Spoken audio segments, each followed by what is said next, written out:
going down in a few more seconds. Valencia Real Podcast. Let's go.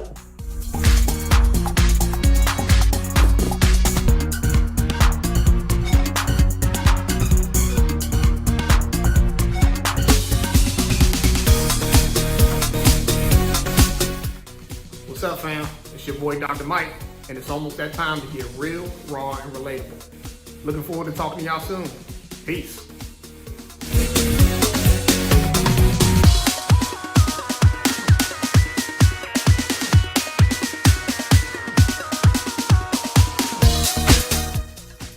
What's up, everybody? It's your boy, Terrence. Welcome back to another season of Relentlessly Real Podcast. So excited to have you all back. We got a lot of great stuff. Check us out.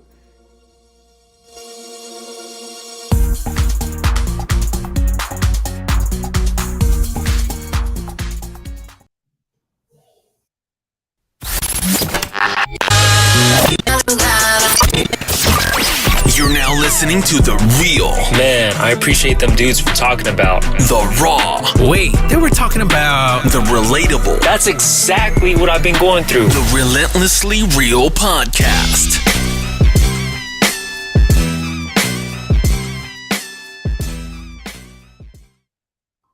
Yo.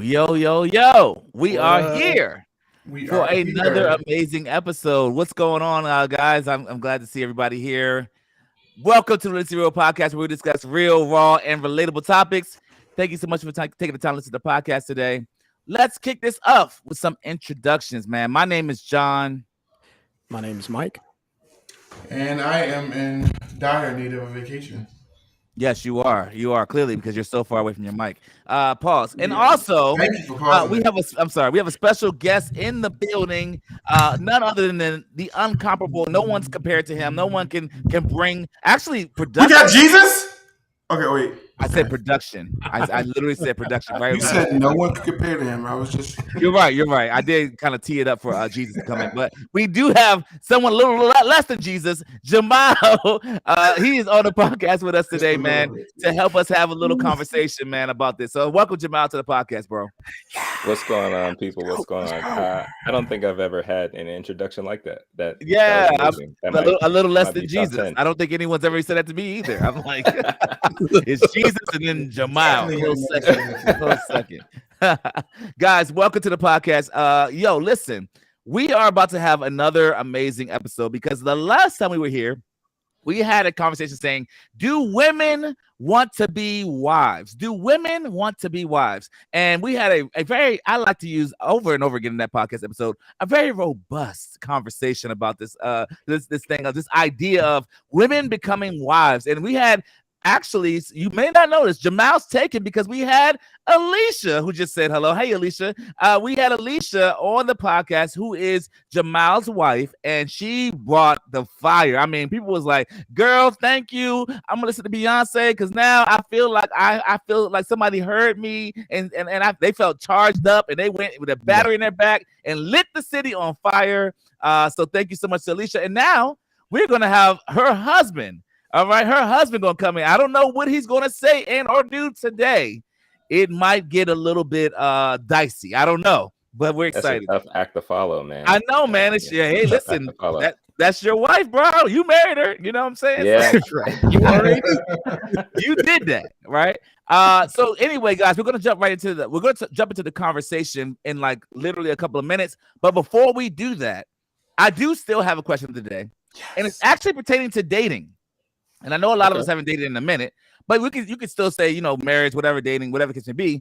But with the person maybe it was your spouse or when you dated or what have you, question today is this: should the first date be upscale or should it be a chill location? Should the first date be upscale or a chill location? And the reason that I asked this question is because I've seen both sides of the equation where it's an upscale thing and it's like, yo, if it's upscale, then you're kind of showing off and showing her, hey, baby, I'm going to take this. I'm going to take care of you. I got you, etc. And you kind of set a certain tone, right? But if you take it to a chill joint, it's more or less like, yo, I want to connect with you. And then a lot of times I know in TikTok history, people are talking about like, yo, I get played a lot. I don't want to spend a lot of money because I'll go on a lot of first dates or whatever the case may be. And the girl tries to use me up. when I go on these dates, they try to like run the bill up or whatever, and then that'll be the last date. So the question of the day is, should the first date be upscale or chill location? What say ye? I don't think you should be like taking nobody to no McDonald's on no date. Like, let's just Why not? like, I don't think you should. I think at least Wendy's. Like, Man, literally, look, at least Wendy's. I think that you should McFlurry be upscale. busting. I think you should upscale it because at McDonald's the ice cream machine is not going to work. Never You know And at what? Wendy's, You're that right. frosty Never, is ever. guaranteed. That frosty machine is guaranteed to be operational. So I note think to you should everybody, don't go out upscale. with Terrence. About Wendy's and I Dad think you should be McDonald's. upscale. Get that 5 for $5 at Wendy's. Would you get, like, Sir, And please. get the little what is it called? I forget what the frosty is. Where you got the keychain thing with it too. I don't know why we're here. Get you 2 little baby frosties. That's dessert. Would it be upscale? I don't know what y'all upscale or chill. And chill is no less than Fridays. Let me just set some type of barometer here. Chill is no less than Fridays. Maybe Fridays or Starbucks for coffee at the least, y'all. Y'all cannot say McDonald's or Wendy's or Popeyes or none of that. So, Taco Bell. I'm joking. I actually disagree with that, John. I'm even though I was joking, I'm not saying McDonald's, whatever it is. I don't think you should like count somebody's pockets. I'm very mindful not to count somebody's pockets, right? Mm-hmm. And I'm very cautious of that. I do think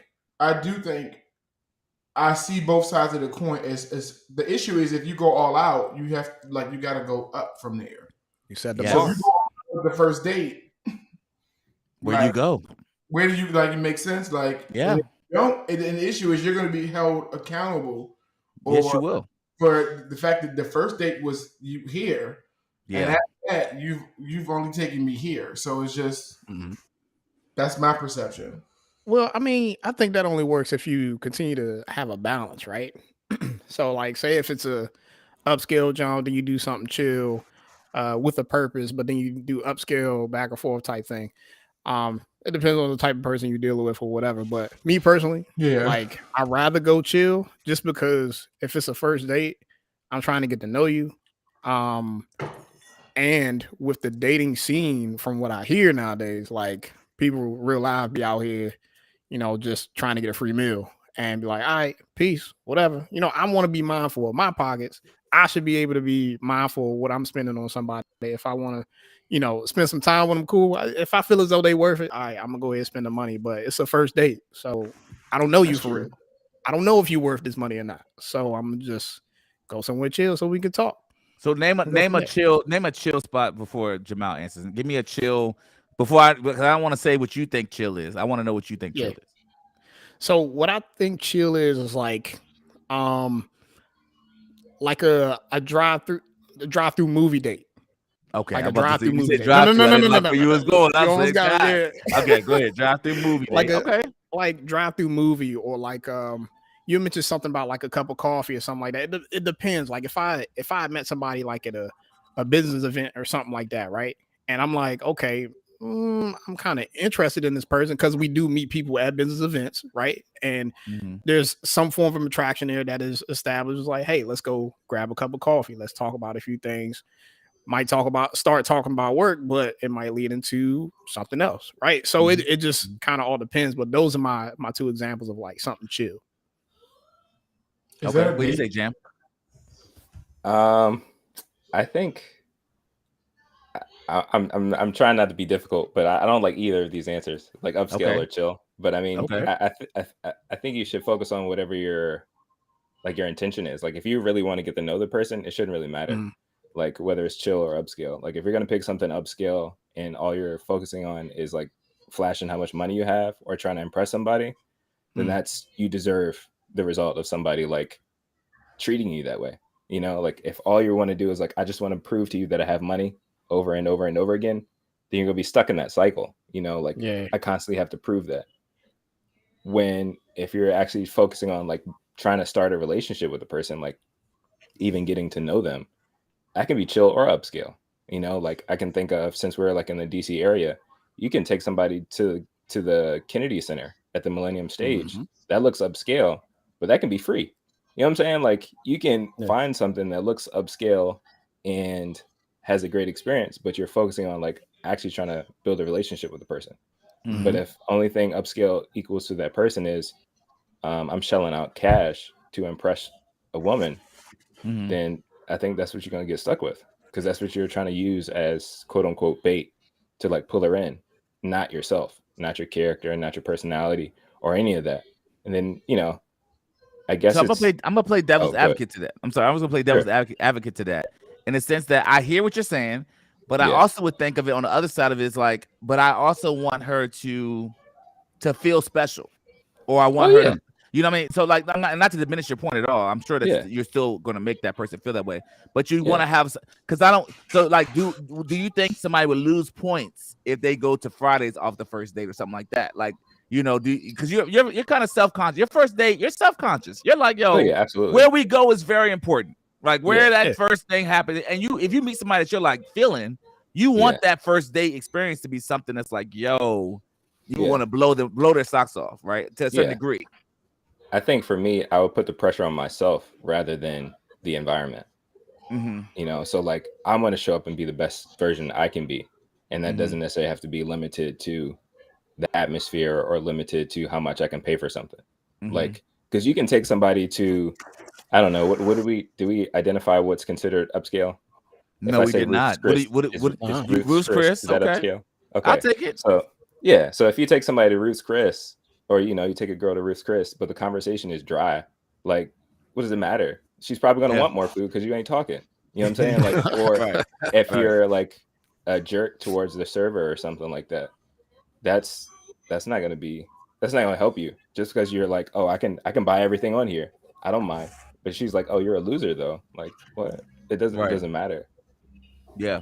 And I want to play devil's advocate a little bit too, though. I also think where you take the person, and what you do, and even if you have all those qualities you're talking about, but it's not enough for the person that you took out, it also lets you know that's probably not the person that you want to keep pursuing. And I think that's really important, because sometimes we like, all right, yeah, I like, oh, I spent all this money and I got like, I can tell that's all she cares about, whatever it is.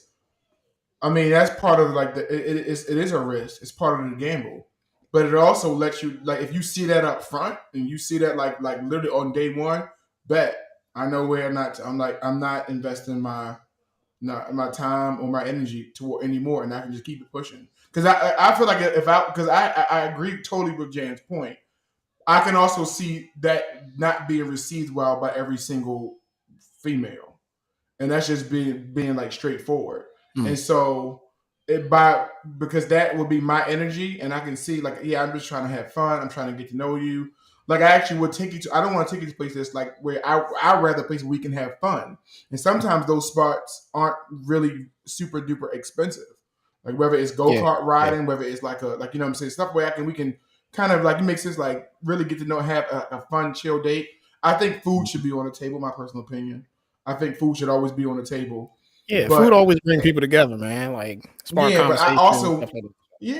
But I also I'm trying to get to know you, and I want to be able to have like a loud conversation. I want to be able to like make sense. I don't want to have to be it's a violin playing in the background. And that's why I wouldn't do a movie. Like I saw a movie, and I'm like, I don't think a movie is a good first date.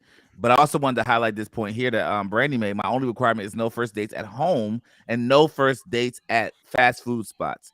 And I wanted to ask a question: why can't we have first dates at home? Like, what's wrong with the dude saying, "Nah, really legit"? No, I'm not even trying to be funny. I legit want to know, because I'm like, what if the guy's like, "Nah, I can cook. I have prepared a wonderful evening for both of you and I."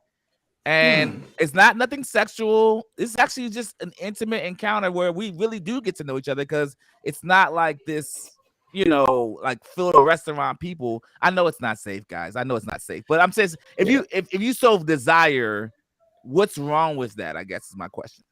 It sucks because of the society that we live in today. My first thought was it's not safe. Like, I immediately went there. Like, going to someone else's spot. I'm talking about from a woman dating a man, or even like, period. It don't even matter what it is. Like, if you are putting yourself in their territory, they're in a position where you don't know exactly what you're getting into as far as territory is concerned. They could have like 4 or 5 dudes in the next room, ready to do whatever, right? Or you'll mess around and turn into a scary movie. You know what I'm saying? Like, you just never know. And it's so Mike, but couldn't they do that on the 3rd or 4th date too? What? The same thing you're saying. You're saying like there's a sense of safety that happens after the 3rd date or 4th date or 7th date or whatever amount of time that a guy could literally be like, all right, I'm gonna switch it up on this 7th date and be like, oh, let's have it at my spot. Your defenses are down because you've gotten cool and close to that person. And the same thing can go left in that predicament as it could the 1st date, hypothetically. Yeah. I mean, hypothetically, you have a point, but I think choosing not to go to someone's house off of the 1st, 2nd, 3rd date type thing, at least gives you some time to get to know this person and see what you're getting into. Because, I mean, in my opinion, you see some tall tale signs from some folks to be like, something like 1 red flag or 2 red flags or something like that within that time to say, maybe I shouldn't go to this person's house, or maybe we shouldn't continue to have this conversation at all. That's just, my opinion on I think it sets an unwritten expectation too. I hate to admit it, but because of society, like you said, because of societies, because of pressures, or because of just how things look on social media, or it could be somebody's past experience. I think having a date at somebody's house, it just has the tone that I'm trying to cook, feed you, and I'm trying to smash. And I wouldn't want to give off that perception. Even it doesn't matter if it's true or not. It's, to me, at this point, you're only talking about perception. Because I agree, John. I agree. And I think even sometimes, like back in the day, that used to be like a thing too. Like I said, like I cooked, whatever. Like suppose I cooked. Suppose our first date I hired an in-home chef. So neither one of us would have to cook, but I just want to sit there and connect and get to know you. And or I got an in-house cooking class and the chef's come in the house and show us how to prepare meal. That's actually a dope date. But because it's it wouldn't happen house, according to Alicia and Brady. He's like, no, I mean, and I understand. I get the apprehension. I have 2 girls. I'm not trying to. I'm joking a little bit, but I also just want to know. I agree with What do you think, Jam? First date is a no go. Yeah, at the house, because people are creeps. Like, even if it was in reverse, like say, for some guys, it might be like, oh yeah, she's inviting me over to her house. Man, she could have like whips and chains. You'd be locked up in a basement somewhere. You made me smile. I'm not even gonna lie to you. Whips and chains. What's so wrong with that? This thing's going pretty good. I'm into this. What are you into that freaky stuff? I like it, girl. You just nasty. You gonna freak me while I'm chained up? I like it. Next thing you know, your car keys are gone. Right. Your wallet is gone. It puts the lotion on itself, or it gets the hose again. Like, it's crazy. I think overall, I get why women are not into it. Right? It's not safe. I agree. It's not safe. You do get a sense of. You think you get a sense of, I should say, the person over time with dates, going on dates with that person, right? But at the end of the day, you do want to make sure that you are getting to know the person. I like Jam's answer, where you're just not. It's not about upscale or not about a chill thing as much as it's about what's your intent. Is your intent to show off to that person and make them feel like, yo, I got bread, I can do this all day, or in a sense overcompensating for whatever is lacking within you, right? Because there's I think to a certain degree, when you feel like you got to run up the bank, you don't have something. There's a deficit somewhere else where you don't feel like you can have the conversations, whatever. And I also when I used to date, like I would eat before the dates because I know how I eat. I don't know about y'all, but when I'm actually hungry, I'm gonna eat. And I don't know what's gonna look like to that person receiving that food. Like they're gonna see me watching me go in. I'm like, you don't want to see this. You don't want to see this. So I might eat a burger or fries and some chips before I get in the midst of that date, just to prepare. And I know Jam said something about like kind of being prepared for that mentally, That's a good question of the day. So let's hop right into the topic, guys. So we're talking about today, do men want to be husbands? And there's been some breaking relationship things that have occurred over the last actually 24 hours, I think. There's just been, I think, Tia and Cory, they're not doing well and they're looking to divorce. I think Tom Brady, they're looking to divorce. There's a clip that I wanted to share with you guys from, I think, a show that they have on Black Love. And here it goes. You don't know if it's genuine. You don't know. You don't know if it's real. You know, at least I know Tia got my back, you know, to the grave. So I know she's with me, and she knows I'm with her. And that's just, you know, everything's not perfect. You know, marriage is work. And that's marriage is work. I'm not. Wait a minute. That was they as black as fuck. She said, hold on. And let me finish. You know, What'd you say, Cory? Cory, don't get cute. Share that with somebody, you know, for the rest of my life. Don't get cute, Cory. She can interrupt you. And then when everything, just say if everything was great. Interrupt him, Tia. You don't know if it's genuine. You don't know. You don't know if it's real. You know, at least I know Tia got my back, you know, to the grave. So I know she's with me, and she knows I'm with her. And that's just, you know, everything's not perfect. You know, marriage is work. And that's marriage is work. I'm not here. Go ahead. I'm sorry. That thing cracked me up a little bit. That's the person, like the girl was like way too loud. But the reality is, on that show, Black Love, Tia and Cory were having a conversation about how difficult marriage is, and of course, it doesn't age well because, as we all know now, Tia and Cory are looking to part ways. I think after 14 years over irreconcilable differences. The question that I wanted to pose today is: do men want to be husbands? This is kind of a dual conversation between two different things. The way I will try to launch this conversation is this. So there's an initial thought process of how we believe marriage was before we got married, and then we got married, and now we're looking back at that thought process, and did it align with the thought process, or is it way off? That's the first thing. That's like the first sector of it. The second sector of it is, do men actually want to get married according to TikTok and Instagram and, you know, what you see in the dating space and sphere?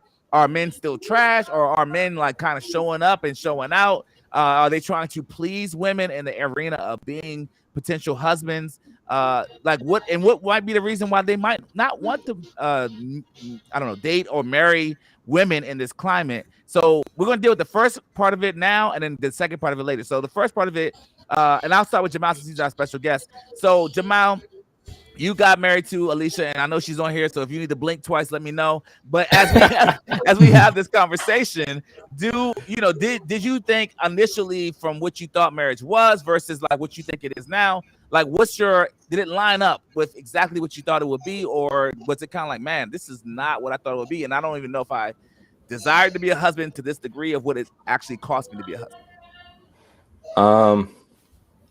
I think my perception of marriage stayed the same, but my understanding of what it means to be a husband changed. I think that was the hard part, because I think before getting married, I had I thought I had a really good idea of what a husband is supposed to be, and then once I started trying to be a husband, I was like, oh snap! So this is really what it's supposed to be about. Yeah. But my understanding of marriage was, I think that's been, because even like referencing the video, the guy was like, you know, marriage is hard. Like I had already accepted that as a reality, you know, and I've, even from my own personal upbringing, seeing like my parents' marriage and how difficult that was. Not to say that like I was just expecting everything to go terribly wrong, but it was kind of like, oh, you know, for better or for worse, like this is just what happens when you have two people who are trying to relate to one another. But my expectation and understanding of how I was supposed to play that role, that's the part that kind of threw me for a loop. Okay. And who do you think taught you how to be a husband? Who taught me how to be a husband? Like up front, like before, or like where now? do you get your sense of how you feel like you're being a husband? You're a husband. Yeah. Like where do you get your sense of like, no, I'm accomplishing that goal, right? Based off of what I've seen or based off of what I've read? Where do you get that sense of? I think it's a mixture of conversations that I've had with like older men in my life. So like my pastor, my father, other men that I know who are married, also scripture. And then I think another big portion of it is actually relating to my wife and understanding like what her needs are. So like my understanding of what a husband is, like I'm loving her and serving her.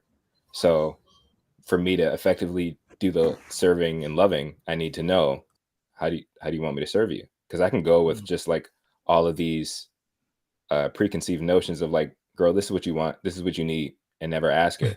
But that's not good service to her. Yeah, that's great. What do y'all think? What do the other guys think here? And I'm sorry, Jam, how long you been married, bro? It'll be 6 years in October. No, wait, it'll be 6 years. Dang, next week. I was about to say it's October. Yeah, I was about to say, dang, next boy, week, I was about to say, oh my God. No, he did all that talking. He got his anniversary. I'm just kidding. I'm just kidding. I just saw Alicia tackling you just now, so I was like, Lord, please, not on camera. Right. So you're good. October what? October 14th. October 14th. Cool. Yeah. So in less than 10 days, 9 days, bruh. Yeah. All right. Just so you can count that on your calendar. All right. So cool. Oh, no, yeah. What say you guys? What do y'all think? Mike and T.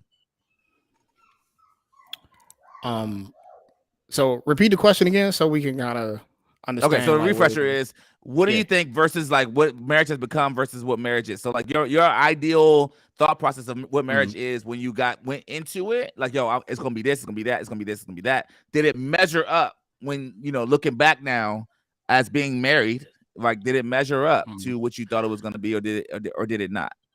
So parts of it did, in reference to, when you have, I guess, the spiritual backing, right? You got these men in your life prior to you getting married that kind of give you a telltale sign of what you're going to get into, right?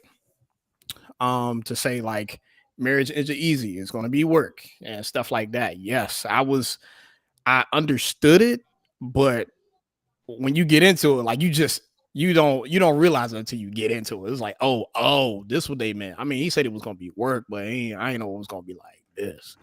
So it was like moments like that, and then there were some other things too. Like I'm going back through my memory now. It's like I didn't realize how much sacrifice I would have, like sacrifice of myself, that I will have to, I guess, portray. And I'm not saying in the sense of like I lose all sense of myself, right? In that sense of like sacrificing, but more so like dying to like my pride in certain situations. So I don't have to always have the last say, or I don't always have to have like I don't always have to like talk over somebody or like to get my point across, because growing up there were parts of me socially where I felt like, like I had to, like I was always quiet or kind of like reserved, and then even with my own emotions and dealing with those things, I didn't feel like I always had a voice. So I had to learn like, she actually is like listening to me, right? Like I don't have to be this boisterous person. I don't have to like have the last word. I don't have to be aggressive. Like I can actually talk to her and we're as equals. If that makes sense. So yeah, certain things, but other things I just really just had no idea, man. No idea. Yeah, and my question is like too, like, what do you think is the hardest part about being a husband? What's the hardest part about being a husband? That jump is 24/7, 365. You can't turn that off. Like that, you can't just be like, you know what, I'm not going to be a husband today. Like you could, but it just will not go well for you, like in the long run. But like realistically, like you can't turn that off. What you signed up for, you got the ring, you know what I'm saying? You got the t-shirt, whatever. There is no turning that back in. There's no turning that back off. There could be moments where I'm just like, I'm exhausted with my day. I've had all these different things thrown at me, whether it's from work, whether it's from dealing with like, feelings and emotions towards like different hardships in my life or whatever, but I still have to show up. And there are, and I had to realize like, it's not her fault. Like I can't choose. I don't have to, or I shouldn't choose not to show up because all these other things happen to me. Like she deserves for me to show up, even if I'm exhausted or even if I'm tired and stuff like that, because those things weren't her fault. Like she didn't cause those things on me, if that makes sense. So I think that's one of the hardest things for me. Like I still have to show up 24/7, 365. Yeah. What do you think, Jam? Hardest thing about being a husband? I guess two answers. The first answer is I think it depends on the husband. Like it depends. Not about for you. For you. No, yeah. I'm getting ready to answer that. Oh, okay. But yeah, like I think in general, like it depends on the marriage because everybody's challenge can be different. But for me, it's I think it's really been. I'm trying to think of the best way to phrase it or to word it or whatever. But like really dealing with myself and like having to, as I'm sure you guys have heard that marriage is kind of like a mirror. So your wife or your spouse or whatever shows things about you that you overlooked or you didn't see. So actually having to like face those things and deal with them, I think has been the hardest part because it's like, you think you have, at least for me, like I felt like I had a good understanding, a good grasp of who I was and, you know, all the elements about myself. And then you get into this intimate, deep relationship and you find out, oh, snap, there's a lot of stuff here that's trash that I didn't know about, you know? And so like having to deal with it, I think has been the hardest.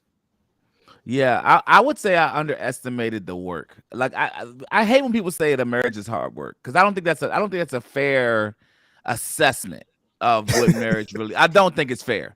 That's like saying something's hard work is like, oh, okay, I'm down. I'm down for work. I like working. Like no, I feel you on that. Yeah, no, like that's not. And it's not. And I guess because I wanted to say too, T and I have 2 kids, like a piece.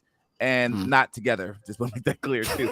But Jam and Mike not yet, right? So that factor also plays into this conversation as well because the kids make a very big gaping hole within like trying to find some sense of autonomy with that person that you like legit. I will be trying to have a conversation about anything, any topic at all. And my kids will literally interrupt every thought that comes into my mind. They do it all the time. Like it's like doesn't even like it's just ridiculous. So I guess that point too, it makes it even harder. So like that word, like when people say marriage is work or marriage is hard work, I think it's miscategorized as work. It's really just like it's frustrating. I would even say because it's like you're looking at the situation like Jan was saying, like it shows you where you lack a lot of times, right? It shows you how you suck a lot of times. And even as being a father too, like it shows you where like legit, I don't feel like doing this. And I know T can attest to it. I don't want to play with you with Barbies right now. I don't want to do that. I would rather sit here and watch the game or chill and talk to T or talk to Mike. Yeah. I don't want to do whatever it costs me to do. And so that's why I was like, I really don't know if men want to be husbands anymore. I don't think it's something that is desirable or, I mean, I know it could be in the kingdom or Christianity. It's honorable, but the realities of I think the weight of being a husband is too difficult. And I think that it's not the climate in which we grew up in where it was more hidden. Now everything relationship is more front street. Everything relationship is like TikTok, Instagram, Snapchat, whatever. It's always in the forefront of our minds. And so a lot of times I feel like men are getting a better sense of what marriage is than previous iterations of men. So like men from like 10 years ago didn't have a clear sense of what marriage was, in my opinion. But I think because of the spread of information and the uptick of social media, I think people are getting a more in-depth view of what marriage is and the work and the toughness and to be honest, sometimes the women over talking you like what just happened on the clip, and not to say that he got because he was just weird by just cutting her off like that, but legit like it's tough to have that kind of back and forth relationship with that person. And I think in the climate that we live in, it's just social media just makes it very hard to see past women in a view that's like, oh no, there's women out here that want to serve their husbands. I don't think that there are a lot of women that are like that, and this is my view. Period. I don't think there's a lot of women that want to serve their husbands. Correct me if I'm wrong.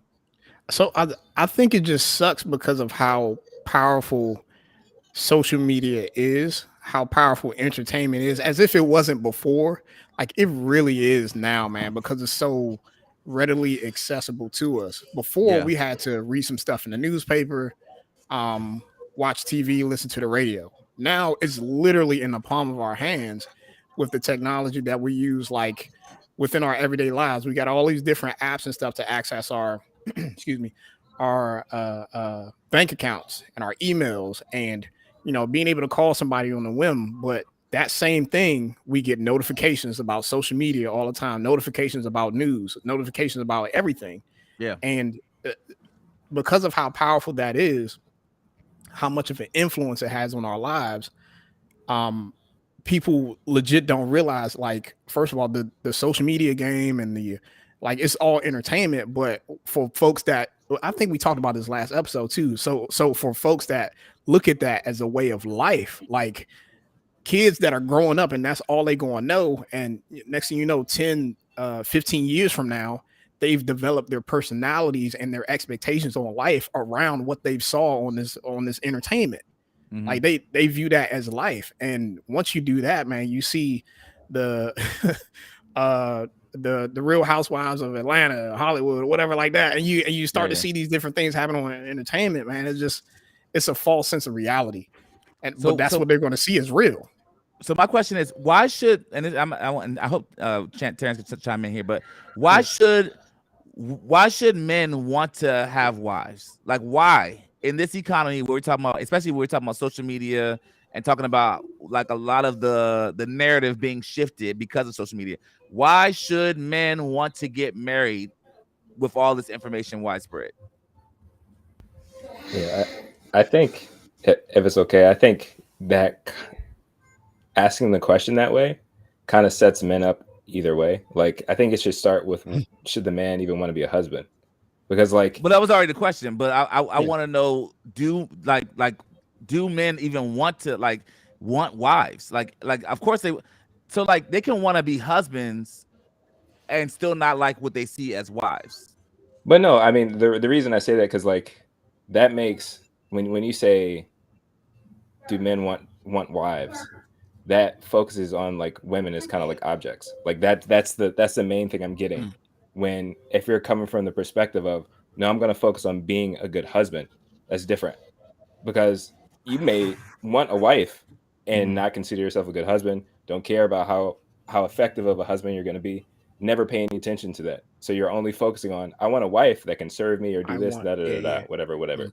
Like, so I think that question can be kind of taken the wrong way, because I'm sure a lot of men, based off of what they hope or look to see like a wife would be, they want wives, but does that mean they want to actually be a husband? Because that's two different things. Like, I want a nice car, but do I want to pay for the oil change? Do I want to go get it maintenance? Do I want to go do all that stuff? It's two different viewpoints, in my opinion. So to that, right? I get what you're saying as far as like how the question is asked determines, like, whether you want to be, I guess, in a manner of like wanting like things for you rather than wanting to be something for someone else. At the same time, to kind of answer both of them, right? To answer both questions, do men want wives? Based off of what I see, like if I'm just viewing, again, social media and entertainment and stuff like that, I think I'm good. Like, I'm good without whatever. If that is the example, if that is the bar, like what we're seeing out here on medias now, then I'm good without that. Without having a wife. I guess a better way to ask it is, if you never met Alicia, if you never met your wife, your potential spouses that you have right now, and you had to marry somebody in this 2022, based off of the year in which we are living in, because I feel like that's really the question. It's like, yo, if I had to make a decision to marry somebody right now, would it be would I have the same level of comfort that I had however many years ago? Or would I be like, man, I don't know, because I don't know her ideology. I don't know how she thinks. And I think, and if TikTok or Snapchat, whatever, Facebook, whatever, has that pull on her, because we talk about all the time, even last episode, like women seemingly, according to social media, really want men to have money, and money is the more supreme thing. And they align that with provider or being a provider. And so the question is, oh, well, if I'm not high net worth, then do I want to go down a road, open the door of trying to marry somebody? Because the reality is, me as the man has to choose the woman before that wife situation happens. Like, I'm the one that gets on the knee traditionally and asks her to marry me. So that's why I was saying, framing the question like, do men want wives in this climate of 2022? Don't all speak at once. So I think part of my challenge, because I actually do like the question. I think part of my challenge is, and because I'm listening to Jan's point, and I do like Jan's point. I think you could have everything figured out from your lens. Like, okay, I'm very self-reflective as a man. I actually like. I'm not looking at this to gain anything from, like, I want to serve. I want to love a partner or whatever it is. It still requires the other party to do their part. And I think that is like, I think that's, so I think when I hear the question, I'm hearing, are there vast amounts of men who who reached that status that what Jam is talking about, who believe there are women out there who are also doing the same work on themselves to be something worth pursuing, And so part of my challenge is, I think at the end of the day, like I said, again, my lens is a little bit skewed because I became a husband, and less than a year later, I became a father immediately. And so my experience as a husband is almost like shot, because it's also, you became husband / father immediately. And so now your lens of your lens, what I have to now do in this role has changed. How, do you feel like you wouldn't suggest speaking? Oh, absolutely not. Absolutely. And why though? But like, because I never got to experience my wife as a wife. I got to experience her as a girlfriend. I guess as a fiance. I never got to experience her as just only a wife. And I think that significantly hindered our relationship. I know for a fact it did. Because for the man, it's easy for me because I'm not carrying a baby. So it's easy for me to be easily annoyed and easily triggered and be bothered. But like, literally inside her, she's going through something that I will just there's very few things that we'll never be able to understand. That's periods and childbirth. We won't be able to, we won't grasp it, and there's nothing we can do, period. And so, pun intended. But my point is, like, and so what you experience, because you try your best to root out expectations as a newlywed, you really do, but you can't rule out discomfort and dissatisfaction. And so in this quest of my partner trying to be a better wife, she's also dealing with physical changes, emotional changes, hormonal changes, moving changes, trying to get a larger space, career changes. There were so many things where there's no time to serve each other. Now we got to immediately start serving another person. I don't advise that for anybody. I actually really wish, but again, it's societal pressure. I'm 30. I think I was 29. I was 30. So it's like, it's that time. You don't want to be 40 years old trying to chase around like a baby. Like, you need to, it's that time. Like, and it's just, it is true, but it's just like, go ahead. Yeah, it's just, but I didn't like you, but at the same time, like, are you ready? And like, are you really ready to be are you really ready to be a father? Or you just feel like you need to just do it, like whatever it was. So I think I have that lens, but then also I think, and I've been public about this. The lens of my father dying alone has like really changed me dramatically, and he had ostracized. I mean, he had been married 3 times. I think he'd been married 3 times at that point. He had been on his 3rd marriage. And so, and they all ended. And he had several relationships with all the women in his life, including his daughters. And so it's like literally he's decomposing in the house for 3 days before anyone knew what had happened. And so my fear is, like, do you want to be married? I think my lens always says, I just don't want to die alone.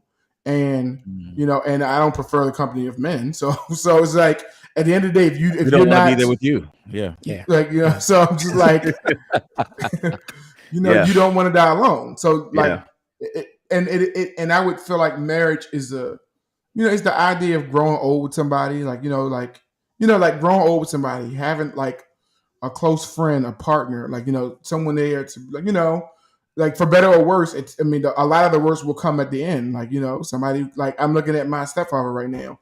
He can barely get up and down the steps. Like so, like my mom, and like that's and I'm public about this. Like even my uncle. And that's why, Jam, I'm hearing what you said, Jam. Like, I'm only going to share this right now. I don't think my mom would bother me sharing it. But my uncle is married. And I am emphatically disappointed at his wife because the fact that my uncle has Alzheimer's or dementia. He's early stages of dementia. So the person who's supposed to be taking care of his finances, his accounts, make sure he's getting service is his wife. But right now it's my mom. So she now has to play the role of wife to her husband. And now she's being caretaker to her brother because his wife is not stepping up. I don't care how you slice it. There's no reason on this planet that this woman is not stepping up to this plate. Why is this burden falling on my mom? And so I have this level of frustration right now, like, to the point where it's that lens of like, we could do everything as far as our part, but there's still another party that has to step up and do their part. And it does really require, like we say, it's work. The burden comes in when one person is working harder than the other person, and it becomes very draining. Yeah, and I think you thank you for sharing that, man. And I think it's really interesting point that you brought up was like the whole how outside relationships can play a toll on like your marriage, and even considering like your kids being an outside relationship, right? Like you it started off with just you and your wife, and then immediately went to you, your wife, and kids. So in my opinion, even though that's a inside the family relationship, that's still an outside relationship compared to just you and your wife. So given that example with like your mom and your uncle and stuff like that, like I can see how that can be like outside relationships can be draining on a relationship like that. And that goes back to the question, like, do men really want to be husbands? It's like, yo, like first we gotta know what we getting into. You know what I'm saying? Like, I gotta know what your family's like for real. I gotta know like what your other relationships are like, because if I am like proposing in reference to like me being a husband and you not fully understanding what being a wife means, then it's kind of like, why would I want to get into something like that? Like, why would I want it to be one-sided if I know that up from jump? You know what I'm saying? So yeah. I actually think too a lot of it, and Jam, you can hop in. Jim, did you have something before I even go, Jam?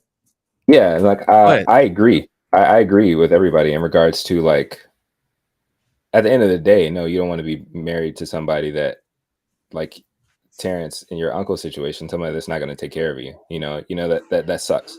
And I'm sorry that is the case right now. And I've even seen it, fairly recently, men that I know have gotten married to people that they thought were like their dream woman, their dream girl. And then once they jump the broom, things switch up, and that sucks. And it's very unfortunate. And like when I say focusing on us as men trying to do our best at being husbands, because that's the thing that we can control. You can't really control like whether a woman's going to be an actual wife or not.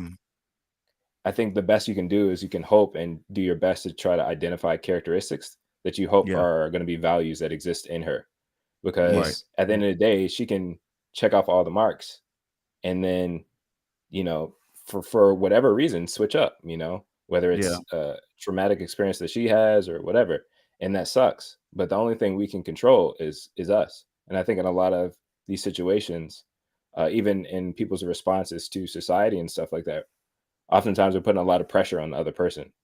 And I just don't think that's fair. Like, yes, we can have expectations. Yes, we should have standards, but it's almost at the point, and I think this can go back both ways, male and female, but like we're trying to control the other person to say like, you have to be this, but like, no, like you can't control other people regardless of what you do. So you have to do your best to be your best. You know, that's just the point that I want to make. Yeah. I think one of the things that I think is a major key, I should say, like is the idea of learning and unlearning within marriage. And I was thinking about this as Terrence was talking, because I was like, man, like legit, even with his situation, I couldn't imagine being married and then having kids. I'm sure Yeah, like that I'd be literally divorced. back No, to back. I'm sure I would not have made it, because there's so many things in that. So like, well, one of the things I know is illuminated very clearly for me in having kids is that they need to be served so much, and it's to the degree that you as a husband can become jealous of your child being outserved than you. So like, if you see your child being catered to in a way that is not like even close to what you're catered to, there's no shot at even Jovita or any other woman out here who has kids. It's just legitimately like the child needs certain things. Like they need the milk, they need the thing, they need this, they need the food, they need a boppy or whatever other thing that kids need, toys, all whatever the case may be. No, reality wise, the husband sees it as, you think this child is more significant than me, or this person is more significant than me. And to have that dynamic happen within like months of marriage, I don't even see how to navigate that. I'm just being honest. So, but I think the point I was trying to make though is that, to what, like, not even a point, I have a question more so. To what degree do you think learning happens in the midst of like marriage, on the fly, like kind of learning how to be a husband? Like, because I know we talked a lot about like, yo, I got this from somebody, whatever. But like, to what degree is your learning curve once you become a husband? Like, is it like exponential, or is it kind of like slow, steady? Like, to what degree was your learning curve? Or do you learn at all? Do you be like, man, I am who I am? You just need to grow to learn how I am, you know? I think for me personally, the type, it goes back to like the type of field of work that I do, right? And I use this as an example for a reason. I work in IT, and there's a level of like troubleshooting that I'm constantly doing to resolve an issue. Like if an issue comes up, I have to find like the root cause analysis. Like I have to do that root cause analysis to figure out how we get here, okay, and how to identify what the fix might be. So the fact that that's kind of ingrained in me now, by the time I got into marriage, into a relationship that led to marriage, I've already built this mindset of like troubleshooting when issues happen. It's like, okay, this I don't know, my wife feels a certain way about something today, like something that I did. Okay, I've identified what the root of the issue was. Hopefully, by this time, or at least I know to ask the right questions. I'm starting to ask questions like, how do we get here? How do we get here? Okay, cool. Now that I figure out how we get here, how do we resolve it? How do we get to a level of resolution? And what is the actual resolution that we're looking for? It's not a resolve where like, I'm the only one that gets peace out of this, or you're the only one that gets peace out of this. How do we get to a point where we're back in, our level of cohesion where we're both happy? And how do we make sure that this doesn't happen again? Like recognizing triggers and things like that, so we don't bring ourselves back here. Kind of forgot how we even got to this question, but yeah, that's that. I was saying, to a degree, learning is important within marriage. So like, just the idea that learning, like, is it important? Like, I really want to, because I feel like a lot of times women are I believe, like we got a sense of that last episode. Women are complaining about who they either married or who they aspire, like the men that they see in their space or sphere, and they're like, man, men are trash, and they're making these deductions and these claims based off of what they see. But I wanted to ask this question because I think sometimes there could be a misconception that you get married as a whole person, versus getting married as a becoming person. Like I was trash when they married me. And then over time I've been trash and gradually not trash. And then now I'm like maybe more desirable, but it's because of the learning piece that I've developed, that I got to change X, Y, and Z about me, or she needs to change X, Y, and Z about her. That maturation even like happen. You know what I'm saying? So I think a lot of times that's what's happening, but I'm not sure. That's wanted to see you guys' thoughts about that. No, I mean, I definitely think learning is essential. Like, if you're not open to learning, I think your marriage is already in the decline. Like, because things can switch up day 2. You know, you could be married, like, oh yeah, the honeymoon, da da da, all that stuff. I've heard people have fights on their honeymoon. You know what I'm saying? So like, in this season of it's supposed to be exciting. I mean, personally, we had little fights on our honeymoon. So Did it's supposed y'all? to be like, Not you and Alicia. yeah, man, yeah. So like, That is we're gonna be possible. relentlessly real and raw. So yes, we No, yeah. no, I it's mean, not we crazy had at all. like Yeah, go ahead. Yeah, but I think if you're not open to like adapt or learn, and you're not going to progress, you're not going to get anywhere, and like that's not fruitful. So I mean, I think you definitely have to be open to learning and committing to learn yourself and then learn your spouse too, because every day people are changing. Yeah. Hopefully as a person, right. hopefully as a person in general, you should be continuing to grow yourself, and not trying to be stagnant. But I think, John, there was something you said that I wanted to respond. Okay, sorry, I just remembered. I think you were mentioning women complaining about like either the person they're thinking about they're getting married to or who they're going to be married to. This idea of like all men are trash or whatever. I think sometimes what can happen is we can get married or get in these relationships or whatever, and we show a good, front, not front like false, but we show up a certain way, and we don't follow through with those things. So you can, like for me, for instance, like I think once entering our relationship and kind of dealing with some things that were hard and difficult for us, I didn't show up the way that I believe. Well, one, I didn't expect I would show up. Like I should have done this better, but I didn't do it. And Alicia had the same kind of like, I'm expecting you as my husband, because this is who you portrayed yourself to be, to show up in these situations. And I didn't do that. So like in those situations, like I faltered. I didn't do what I said I was going to do. And I didn't follow through with who, I proclaimed I was going to be. And so in that situation, for Alicia, could be like, oh, he got me with the okie doke. He presented himself as this, that, and the third, but now trouble situation comes up and he's not. It makes me think of since I've heard this song so many times, it's that song by Lizzo. She's like, why men great when how's it go? Like, I don't know, I don't listen to Lizzo. Men, how's it go? I would shout Terrence, downstairs for Alicia to tell me. It was like, why men great until they have to be great. So it's like these situations that come up that test you, that you're supposed to show up, and whether it's be like knight in shining armor or whatever, and you don't do it, and that can be challenging. And I think it can go both ways too. I know we like to balance it out, and no, Jamiel, we don't do that here. It's always one sided. It's always one sided. Yeah, why men great till they got to be great. But like, I think that happens, and that can be challenging. It was challenging for me, but it can be challenging as a man to like, yo, I thought I was doing okay. And I think sometimes men check out. They're just like, whatever. I am, like you said, John, you mentioned, it's like, well, I'm not going to learn. I'm just going to, this is who I am. Either you're going to love me or leave me, whatever. But I think if we're committing to being husbands, that's something like, all right, well, what can I do to try to change and grow and show up? Yeah. I don't know. No, I like that. I like that. Go ahead, T. I want to T ain't chimed in. I don't have I don't. It's going to sound like a push. I don't have a push because I actually agree with everything James said.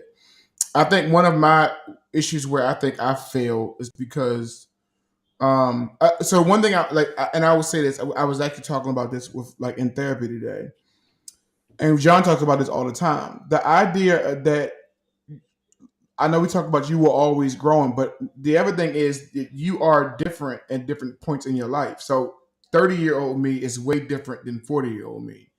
And and another thing that happens is you are actually, as she explained it, that when you become 40, you actually are at that point, you're kind of who you are. Like at that point, you like this is who you are. And so, because she talked about like that's why it's called a midlife crisis or whatever. But she says she hates that phrase because you kind of at that point you actually know what you want, and usually by the age of 40 you can really go out and get what you want, which is why you go out and get these certain things and start doing these certain things because you're into it, and you no longer care about anything else to try to stop you from wanting those things because at this point. I've done the whole living for somebody else. I've done the whole, and now I'm at a point where I want to do what I want to do because I know what I like and what I'm into, and I'm gonna activate it. The issue is of that can sometimes come off as you've changed, and what happens is the person who you're with has to love anybody. Like the phrase, anybody can love who you were, but are you gonna love who I'm becoming? And the same thing, vice versa. Like, because again, 20-year-old version of my spouse is different from 30-year-old of my spouse. Just like the 40-year-old version of my spouse is going to be different. All of those things. And so I don't say my push to what Jam is saying or my challenge is a lot of times while you're working on self and while you're trying to be self-reflective and try to be, okay, I need to get better at this. And you're like, I don't do this well. If the other party is not doing that same work, it's very challenging because like it is, especially in this climate. Like the one thing about this climate like that we're in is with the climate that we have right now, we don't have that climate where I'm just going to work it out regardless. We literally live in a society where this is not making me happy. I can literally choose better or choose different or choose none at all. I'm out. Versus before that didn't exist, and particularly for women. And so, studies have shown divorce rates are higher now, but a lot of that is predicated on women.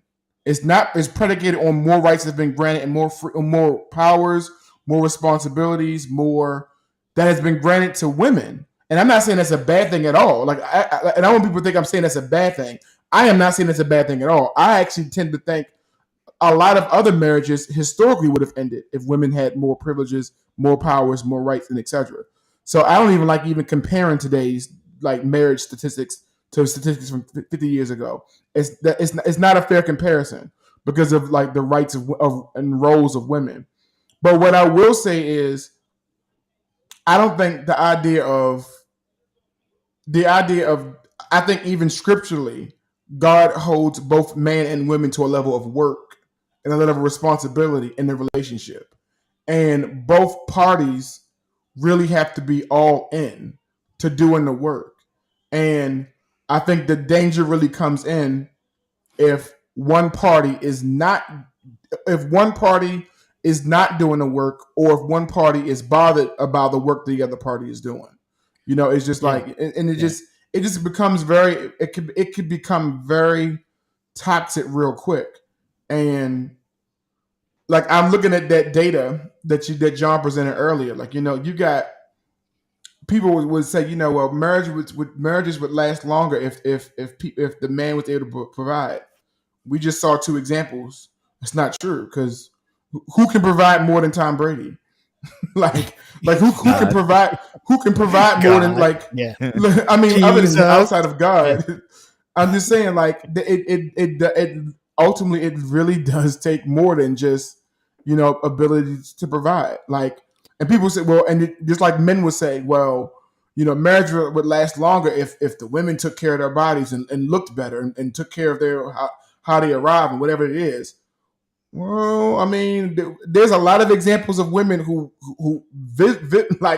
visibly take care of their bodies, put in a lot of work in their beautifications and it's still in shambles. Like, it just really does take more than when it comes. It just takes more, and I don't know. I would end to say my input. I don't know if I do not. And I say this respectfully, being married for 10 years. you're as ready as you think you are. If you're not married, you don't know jack. You don't know. You don't know it. And you just don't know it. You're in it and you don't know the level of work that it takes. And you're knee deep in it. And so if you're knee deep in it and don't know what it takes, if you're not in it, you just don't know. And so the level of preparedness, I don't mind the warnings that preparedness we take, because people they take it with a grain of salt, and like we all have this friend who recently had a baby, one of our friends, Chris, and I talk to him all the time. He's just like, yo, this is about to be the only one. This is just about to be the only one. This is like legit. I'm not having any more. Like I don't understand. Like, so does a kid ever stop doing this? Does this and I'm just like, no, just no. So the level of preparedness, and we tell Mike all the time, because I know it's about to happen for Mike. Like, I know it is. You're just like, no. Just no. I appreciate that point. I appreciate that point. I wish I'm glad that I have you all to let me know the realness within relationships, not just relationships, but like relationship with your kids. Because I mean, I get to experience kids from being an uncle, you know what I'm saying, being a godfather. Once I'm done with my day or my weekend or my few months, them kids is going back. And I'm gonna be cool, you know what I'm saying? Because the kids is going back to their parents, right? Like, I could be like, you know what, I only got like a couple more hours of this. All right, cool, great. Yeah, it was fun. But them kids is going back. But y'all got them kids 24/7. So kudos to y'all. For sure. Yeah. Kudos. And I appreciate that. You're welcome. There's a false sense, and I appreciate the point that Terrence made, because it's so important. Because I think what will happen a lot of times in these conversations is that we'll say, okay, you don't understand marriage until you're in it. And people will take that and be like, no, John, you don't know what I've experienced, and you don't know what I've dealt with. So you can't speak to me, and you can't say that for me, because I've been through this and that, or I've seen my uncle, my cousin, my this, my that. And I'm like, okay, like, you know what I mean? That's really my energy, because it's a thing of you believe you're prepared and you're ready, and it brings you to your knees, and whether it be marriage or even having kids, in a way that you just didn't know that it's tailor-made for you. And what I think is important about this conversation is that I know I've been doing my best to say, guys, I didn't know, and I was just as thinking that I was prepared as you did, or you are, and you're like, no, me and Derek are going to work out perfectly. Okay, girl, okay, you think so, and you believe so, and you hope so, but as you guys are already saying in the comment section right now, Nia Long, who else? Beyonce. I saw obviously Tom Brady. Like, it is not about the money. It is not about the fame. It is not about the ability to have all those things, because it used to, like, everybody's been saying, think about how crazy this is. Everyone will say on all these different social media platforms that if he don't provide this, that, and the third, I don't want him. I don't want him, sis. And this boy, Tom Brady, bring in the bread. And on top of that, his wife, I believe, even has made and has a higher net worth than he has. And the reality is they have so much money, but it doesn't mean that that's going to make them more long lasting, because the bread is there. So I just want to add some sense of like, yo, we're trying to caution people that think that they have a real sense of, oh, I got it. No, take a step back. Like, you may not have it as well as you. And I'll say this last thing. One of my boys, I won't put his name out there, but one of my guy friends is like, I tried to tell him before he had kids, like, bro, kids is a different thing. It's not like just dating. It's like, or just having your wife in marriage. Kids adds a different layer to this whole thing. And with that being said, I want to answer something right before, but with that being said, I was like, yo, this is what kids is like, right? And so I tried to tell him, and he was like, cool, I got it. I know I'm good. And then when the kid came, the man came right back to me. He's like, bro, you tried to tell me exactly what it was, and I thought I knew. And then when I got into it, it wasn't at all like that. So I want to say that. And I saw Brady say, you can never be ready for marriage. I just pray I have worked on myself enough to be a good wife to my partner. Yes. That's a very good literally point, it. man. That's literally it. So I actually want to talk about a point too. Hold on, one thing they made early doing. Go ahead, Mike. One thing. So in reference to Brandy, I think Jasmine, she had said something in reference to like becoming, like we're always becoming. And we've never, I guess, made it. Something around the lines. We've never arrived. We're always becoming. If we go into relationships like that, if we live life like that, right? So regardless of whether we get into a relationship with somebody or whether we have kids, whatever the case, if you got that mindset, like we have never made it, there's always going to be a mindset like we're constantly learning and working. And those are the things that you carry into relationships that will help your relationship thrive. Like being human beings in general, like think about evolution, man, not just human beings, but I'm talking about like animals and bugs, whatever the case, right? Evolution in general, we've always been in a position where we've had to grow and evolve within our environment and adapt to our environment. What would have happened, 100 years ago, thousands of years ago, if we just stopped evolving? If we just like stopped learning, you know what I'm saying? Like we would be in so much of a deficit, we would be extinct at this point as a human race. We would no longer exist. So I just want to say as human beings, man, we constantly have to evolve. If you have that mindset that you constantly have to grow and have never like made it, then you will make it. I just want to say, and Mike was a good point. I think Khalid also made a good point as far as Tom Brady. That's a good question to ask. Like that's a good. And I'm not. The question is why doesn't he want to be home? He came out of retirement, so something is disconnected. Go ahead. And the reason why I challenge that question is because, I like that question is because it doesn't challenge whether it does not. That question is not necessarily a knock on Gisele, but it also is not it's also not a pass on Gisele either being an issue. It's either or. I think, but the root cause analysis is still why. What is it about? Because I think the narrative that's going to be spent from this, and that's why I'm not normally this much interested in a celebrity. I just don't care that much. I really don't. The reason why I care about this one is because it deals with marriage and deals with topics that we're talking about right now. And I kind of want to follow along just to get insight into the mindset of, even though we would never have the lens because they're billionaires. Like we don't have that. Don't we don't don't speak have that that over my life. Don't speak that over my life. But go ahead. I will have that lens. Right. You could. I'm just saying, like whatever. Yeah. It's just not a goal of mine. But I understand. Yeah. And so my point is, I'm curious because like we were talking about this today, and the idea is that in some capacity, he's choosing work over the role of being a husband.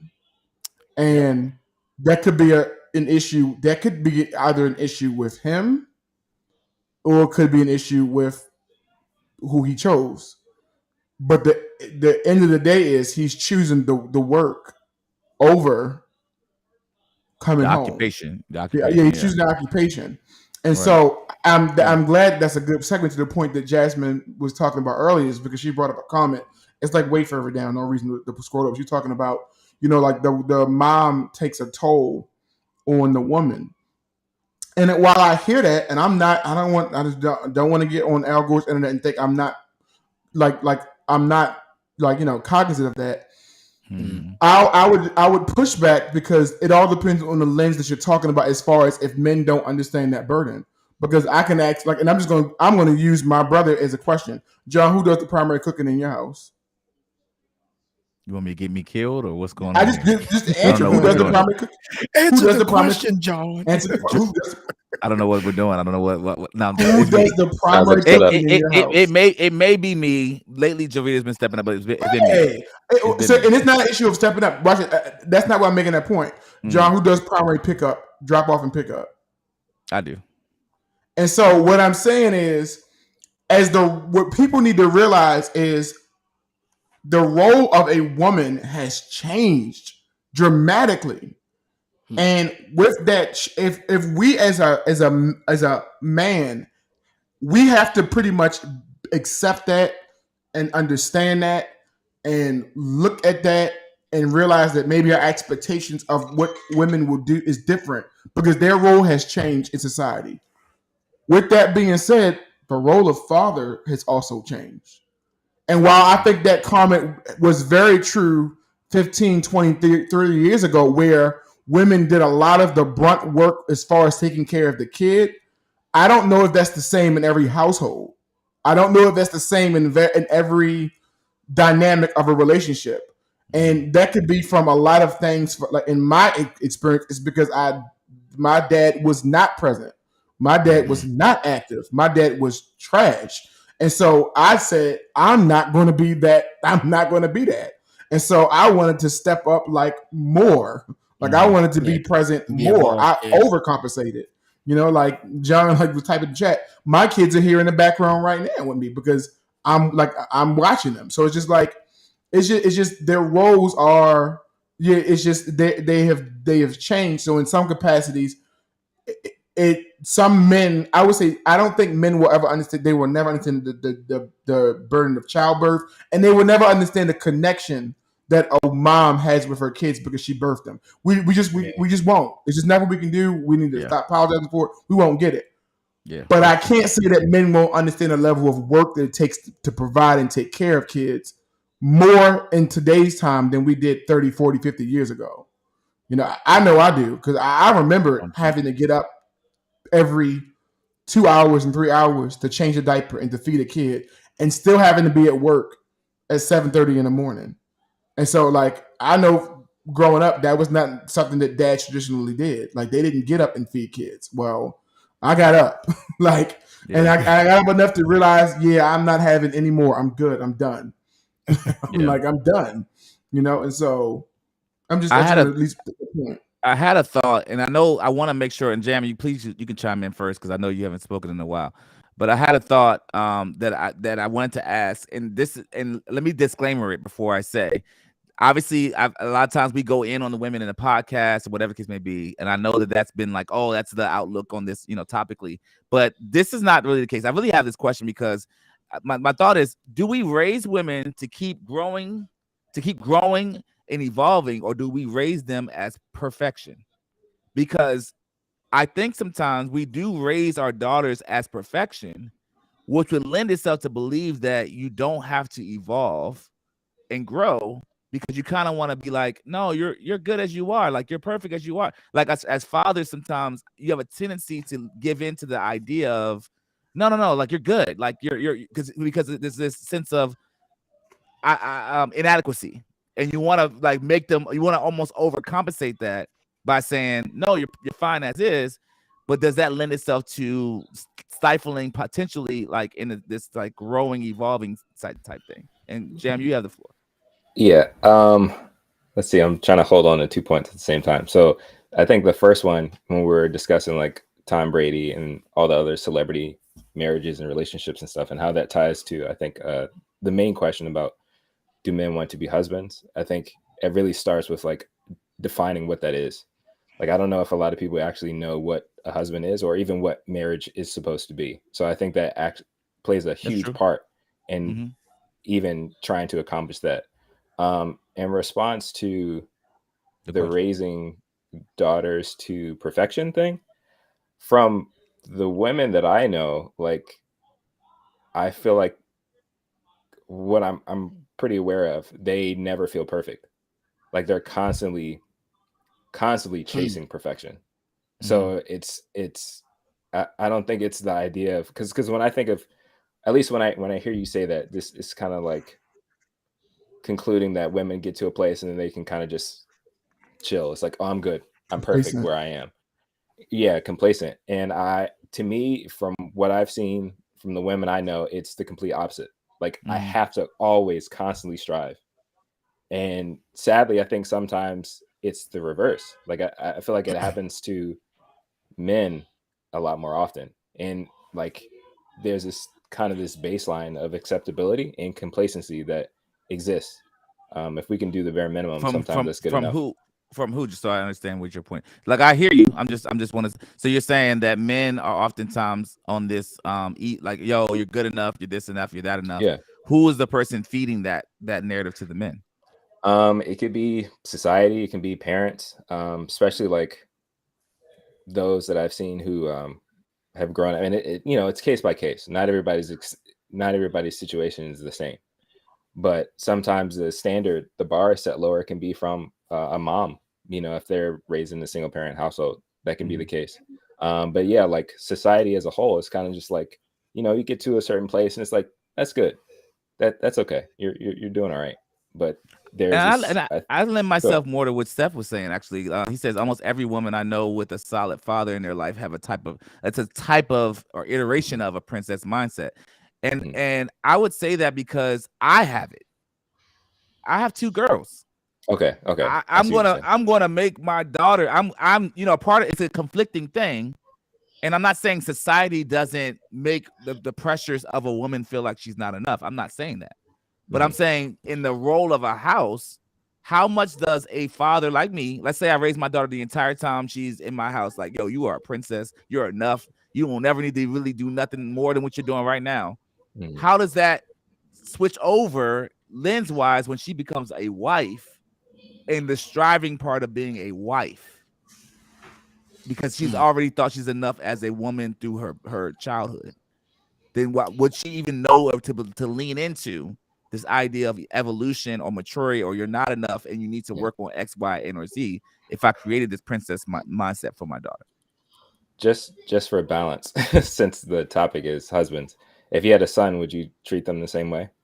Like, no. Would they have? Why? I wouldn't.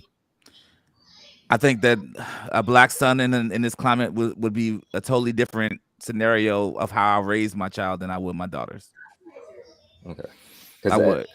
I'm just curious, because like I guess in that situation, say you're raising your daughter. I'm sorry. Before you answer, Jamiel, let me say one more thing. Yeah, a lot of it has to do with how I was raised. Okay. Because before I, what I mean, like it's not just like I didn't just come up out of my own thought about it too. Like I felt like and it's no shade to my sister at all. There's an imbalance to a certain degree with how my dad treated my sister versus how he treated me. And of course, that imbalance will be carried over to some degree, not fully, because I would probably be like, let me do some corrections here. But at the same time, no, like this guy raised me a certain way, so that would kind of inform how I raise my kid. Go ahead. Is it okay if I ask what the imbalance was? Like, was he like too hard on you or something? Or no, I wouldn't say too hard. I just say it was a noticeable difference. A noticeable difference, and that would be how I would obviously like raise my daughters, just because of that lens. Yeah. And that's why I say I lend myself more to the idea of like who's the person we're talking about. Are we talking about the family structure, or are we talking about societal norms? Because I think those two different things compete. Yeah. So I mean, I think in response to that, in regards to like if you raise your daughters that way, I think I don't know if it would be your daughter's faults, if they were somebody pursued them, because in reality they're expecting somebody, whoever their man is pursuing them, that he's going to take your role. So if you pampered them, made them princesses, and and care for them, that's what, in essence, that's what you're teaching them to expect. Because when you walk her down the aisle, you're saying, this man is going to be me. So it's not. I think that's kind of tricky to then say, like if women have been raised in a particular way to be treated like princesses, then she's going to be expecting a king or prince because that's how she was raised. Not to say that like, but it has nothing to do with the fault, because it really has not much to do with fault as it does to do with ability to introspectively change. True. Okay. Like it really isn't. I wasn't really trying to say, oh, it's your fault, girl. I'm really trying to say, do we as fathers put them at an imbalance that negatively impacts their marriage and what it will look like them, in the future? Okay, I see what you're saying. Yeah. See, oh, sorry. Go ahead, Terrence. I mean, I see Alicia's comment. It's kind of what Jam is hinting to too. And I heard John's response, and I'm looking at myself, and I don't think I do that for my daughter. I think I'm very critical of like London, and I think I'm now thinking, is this a bad thing? I think I am. And let me explain why. It's because I don't know. I want her to I just want London to be prepared. And I just want London to really have this sense of work ethic and nothing handed to her. And to really I want her to have a servant mindset. I I don't want anybody taking advantage of her, but I also want her as a like. The reality of it is I want to marry her off one day, and I want to know that she has done the work herself, like the way I've raised her, and she's done the work to herself. That she is deserving of somebody who's also going to work on themselves. So if like somebody comes around who does not want to work on that does not believe in self work, then you at the wrong spot, because this one right here was raised to have a level of ownership, self work. Like, no, I need to be constantly involving. I need to be saying, "Oh, this was good, but I can do it better. I'm not going to be stagnant. I can do this better." And so I am a little bit critical of her. Like, it makes sense. I love celebrating her. Like, I love like she's done like so many great things recently, and I'm like, yeah, that's what's up. That's good. That's good. That's good. Okay, so cool. So what you doing next? What you gonna do? All right. So if you you got this award. Okay, cool. What does that mean? What you gonna do next? What you gonna do with it?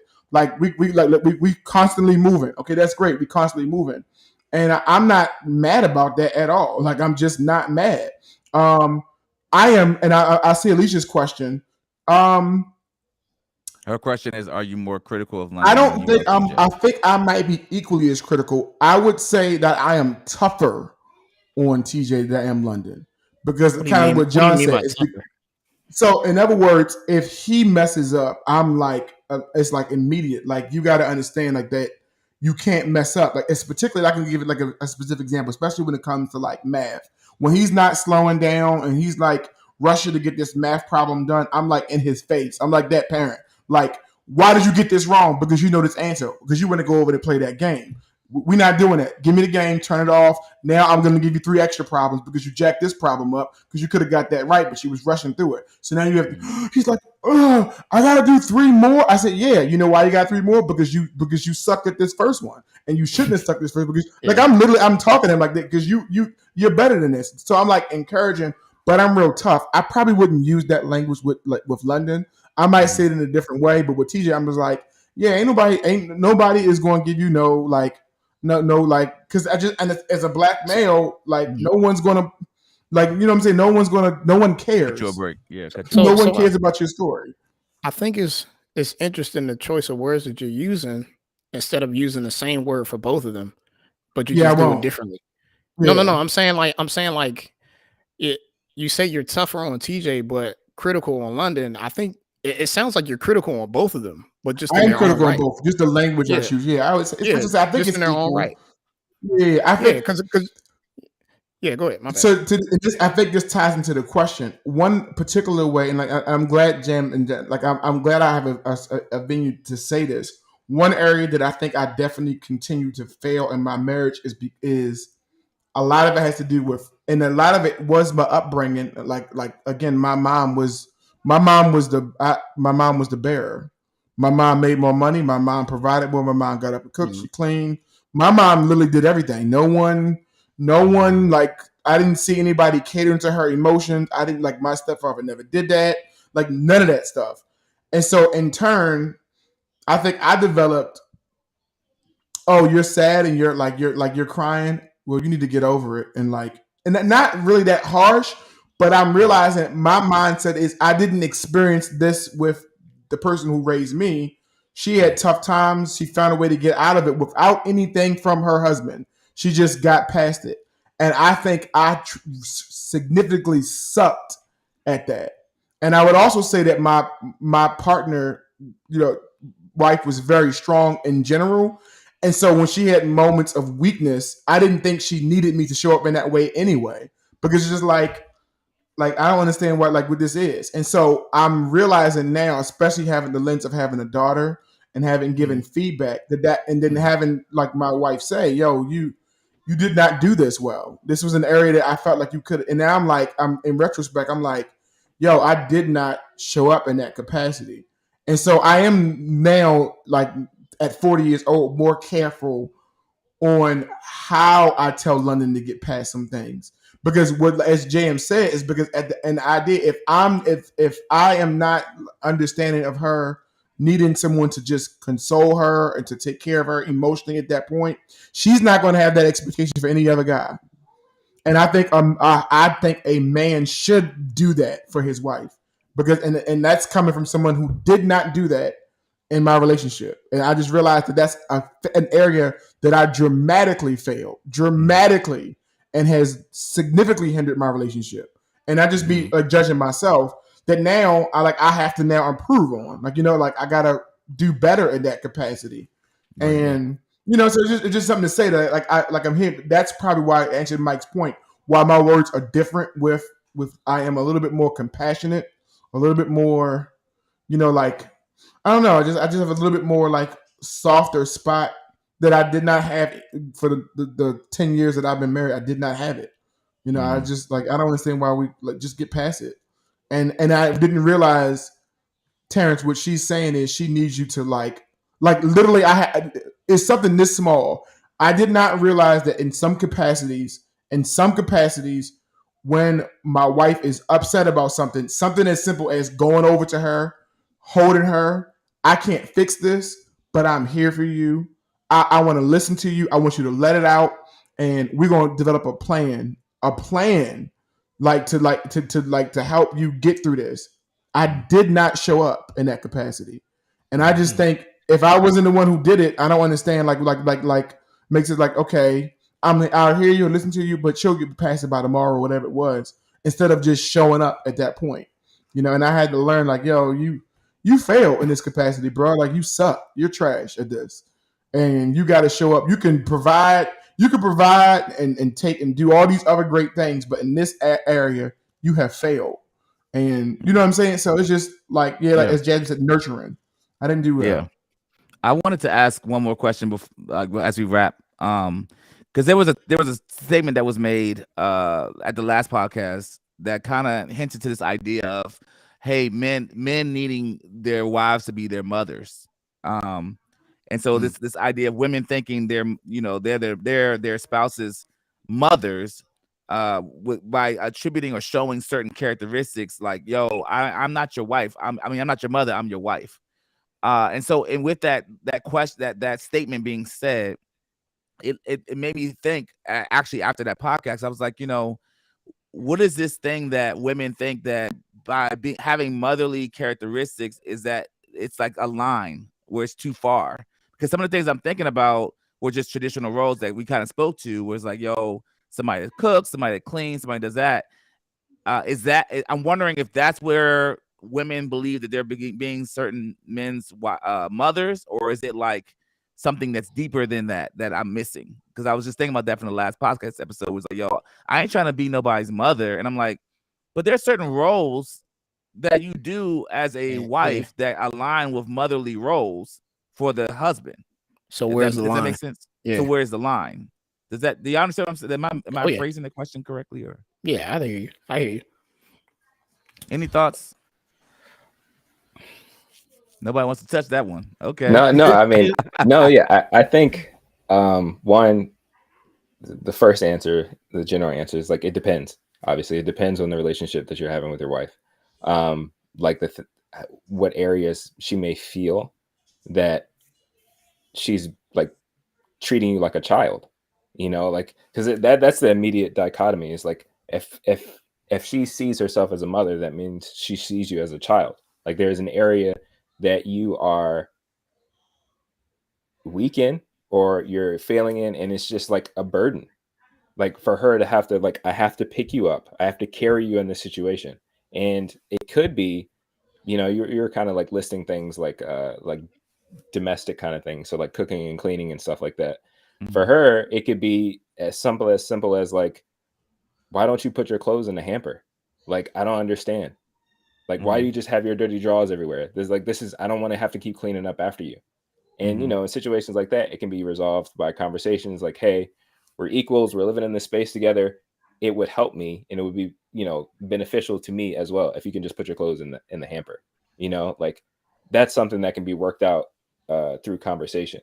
And I think Alicia had pointed out this idea of the emotional labor, having to do this work to help you mature as a person, I think can be burdensome again for women. If the expectation is we are both adults in this relationship, but again, I'm seeing you that you are kind of like a child. Like you're struggling to, or I was more specifically, like whenever we have difficult conversations or discussions, you throw a tantrum.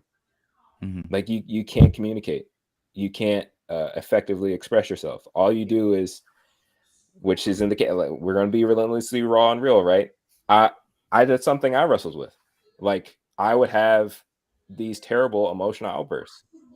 And like in hindsight, we can't cuss on here, right? Or is it? No, I'm not please. gonna. I'm not. Okay, like it's just. I mean, it's not even whatever the raw thing is. I've never heard Jam curse. So I'm like, yes, please, go ahead. It's not. No. But like, it's embarrassing as hell. You know what I'm saying? Like when you look back at yourself, like why? Was so excited. Okay, go ahead. Yeah, I know. I'm sorry. I let you down. But you let me down hard there. Pause. Okay, go ahead, bro. It's just like looking back on it, it's like, yo, why in these situations was I acting that way? Like, why wasn't I'm doing the work to manage my emotions and take the time that I needed to like communicate to my wife, but I'm spazzing out, like, and it's not, and it's having all of these negative effects on our relationship. You know, like it's in a place that Alicia questions, like, can I even feel comfortable enough to be open and honest with you? Because every time I share something that is an issue or something like that, you wild out. Right. Like in situations like that, it can feel like that's that idea of an emotional labor. So it's like you're acting like a child. And sadly, in some relationships, that's how men act, because they haven't had either the need to have to do that work of like, okay, let me take my time, find my words, and actually communicate how I'm feeling.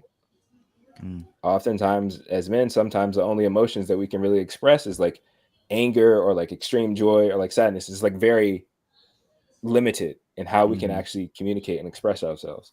And so, I mean, I hope that kind of clarifies that. No, so it's like there are other things. Did. Yeah. Sorry, yeah. From what I didn't mean to cut you off. I'm sorry, Jamiel. I thought you was done.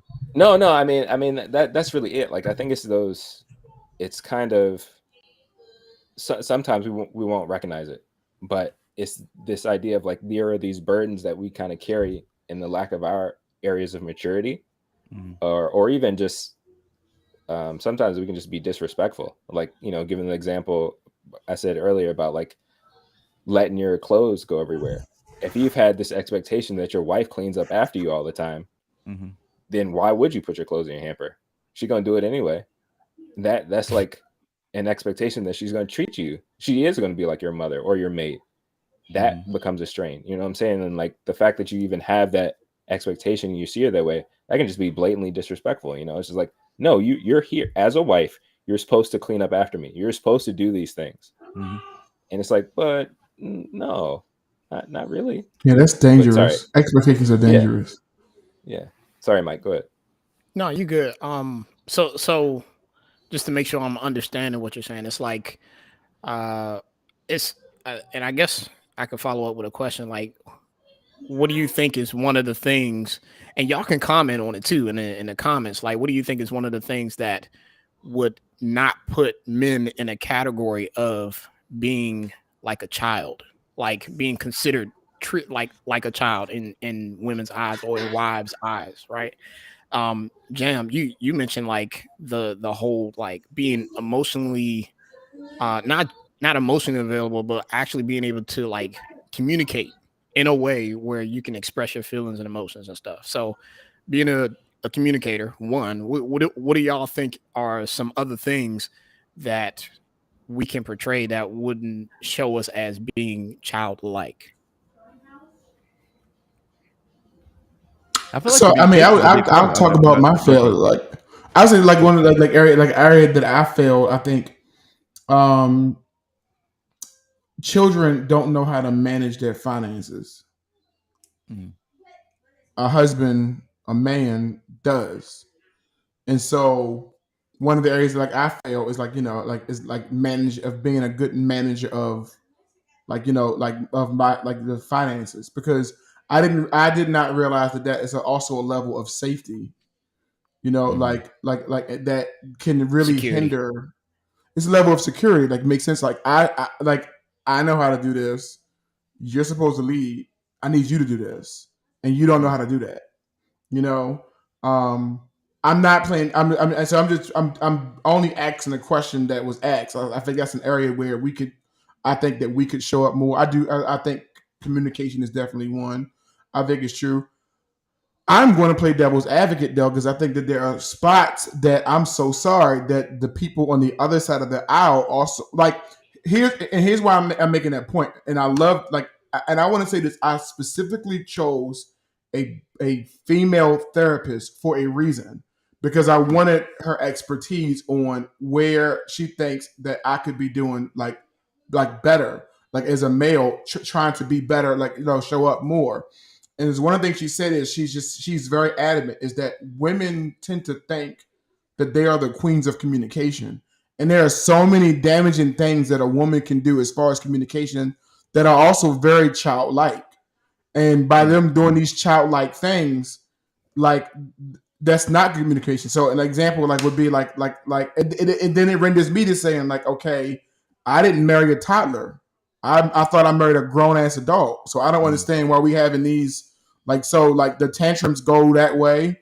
I think the shutting down, you didn't get something that you wanted, and so you shut down and just not talk.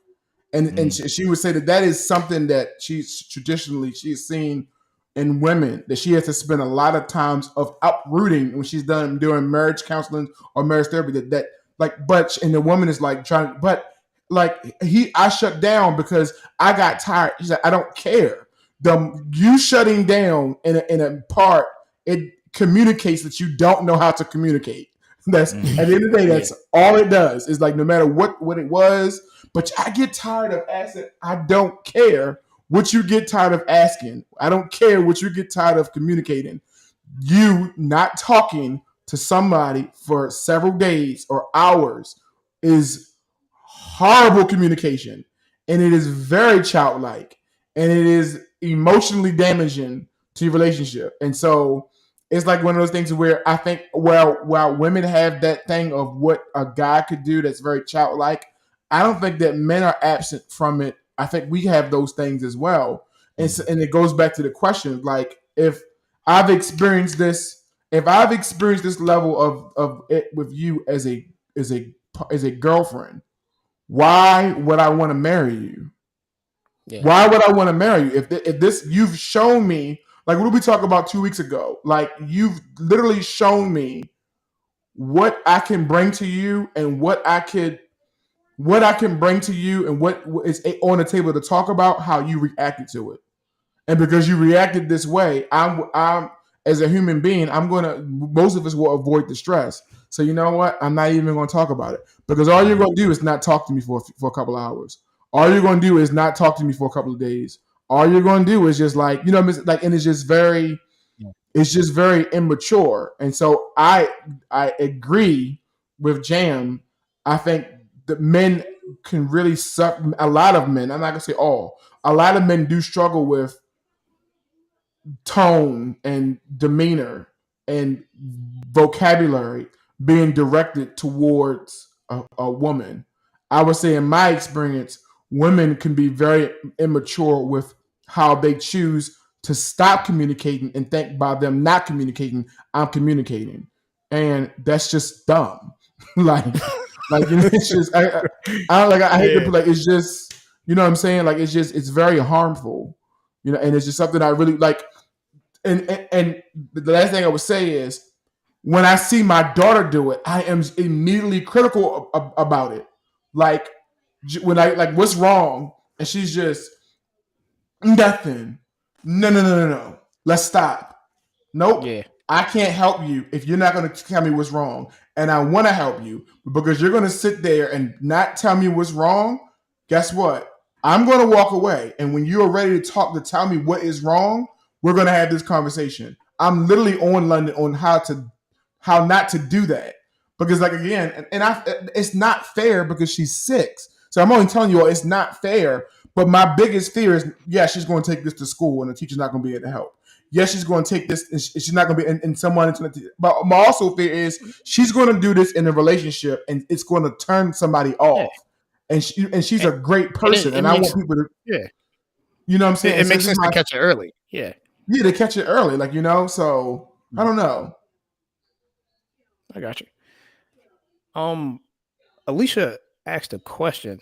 I wasn't sure if she was asking it for us or was it for like folks in the chat, but she was like, Yeah, what do it was for us. Okay, what do y'all think maturity looks like for men?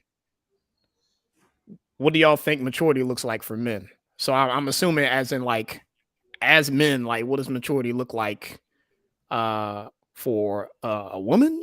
I'm hoping that's what she's asking. So like what do we see as a mature woman, right? What do we see as maturity?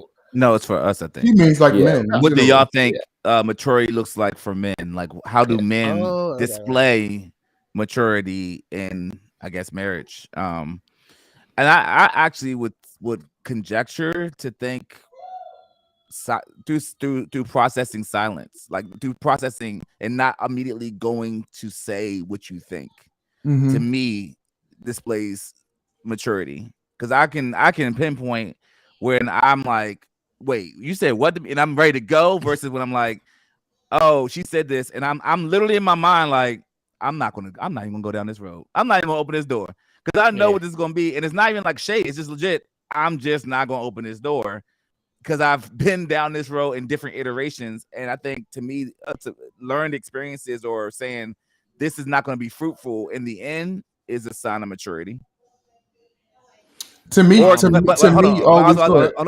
I also would say, or it could be maturity, or it could be toxic, because it could also be like, I don't trust you with this anymore, and I'm not going to talk to you about this anymore. So I could see both lenses, but in the sense of trying to be mature, I think it's something that could be, I've learned that this is not necessary, so I'll process it in my mind. Sorry, go ahead.